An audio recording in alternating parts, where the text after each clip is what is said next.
On tonight's edition of The Insiders, we investigate the phenomenon of gang stalking. WTXL ABC 27's Paulo Salazar examines the events that led to one man taking a gun on FSU's campus and opening fire.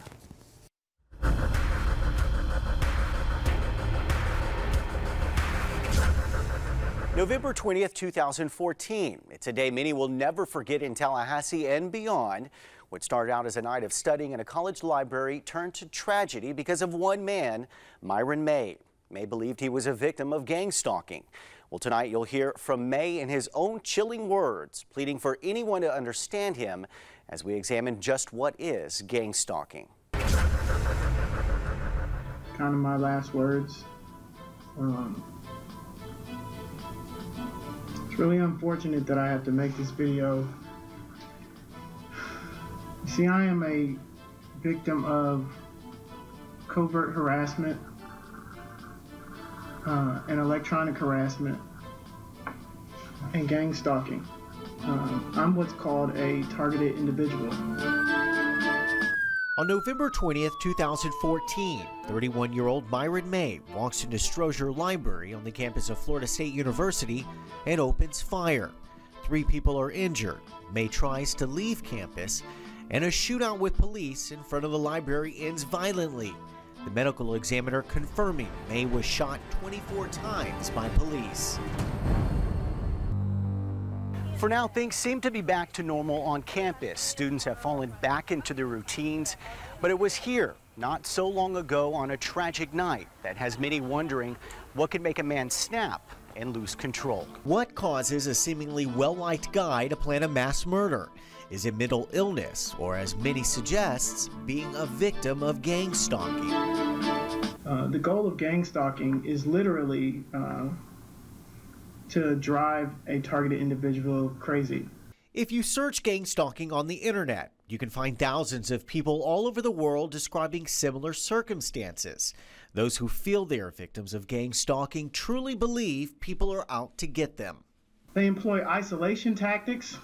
They basically try to convince your family, your friends, your neighbors, your coworkers that they should be keeping an eye on you. In a 2-hour video diary that May released before the shooting, he explains how and when he started to believe he was a targeted individual. A constant bout of noise that is never ending is designed to keep the targeted individual on edge. In September of 2014, while May was living in Las Cruces, New Mexico, he filed a police report.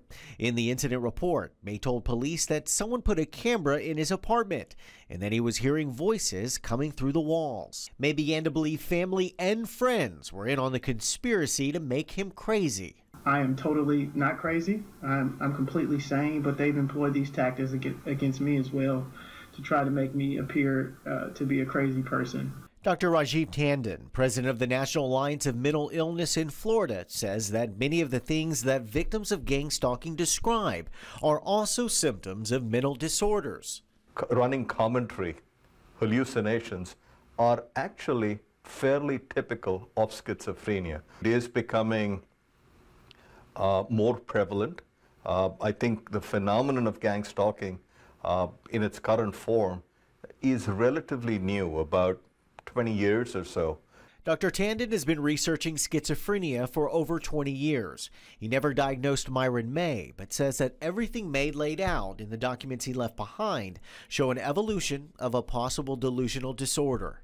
He began having difficulty sleeping, panic attacks, withdrawn, paranoid, hearing voices. Tyrone Dew, an advocate and victim of gang stalking, says it's hard to prove that gang stalking is not just in your mind. It's virtually impossible to be able to tell that someone is being attacked because we cannot see these weapons that are being used against you. We can only see the direct effects, and these effects, really seem like symptoms. And what unfolded that Thursday morning in November is testimony of just how bad those suffering from mental illness can get. Through the entire process, Myron May believed he was being stalked. This is a brain disorder. And so one of the things that happens in this particular condition is that your ability to recognize that you're ill is impaired. There has been a shooting in the library. Stay where you are. Father, forgive me for what I'm about to do. Forgive me for all of my sins, past sins, present sins, any future sins. I'm sorry that my faith was so weak. Amen. And that is the end of my personal story as a targeted individual. According to Dr. Tandon, mental illness is very common. He says 1 out of 4 people will develop some sort of mental disorder in their lifetime. As for one of May's victims, Ronnie Ahmed, who's now paralyzed as a result of the shooting that night, well, he's back in school and moving on with his life. If you have a story idea for the Insiders, you can email us your idea at ABC27news@WTXL.TV. Attention, the Insiders.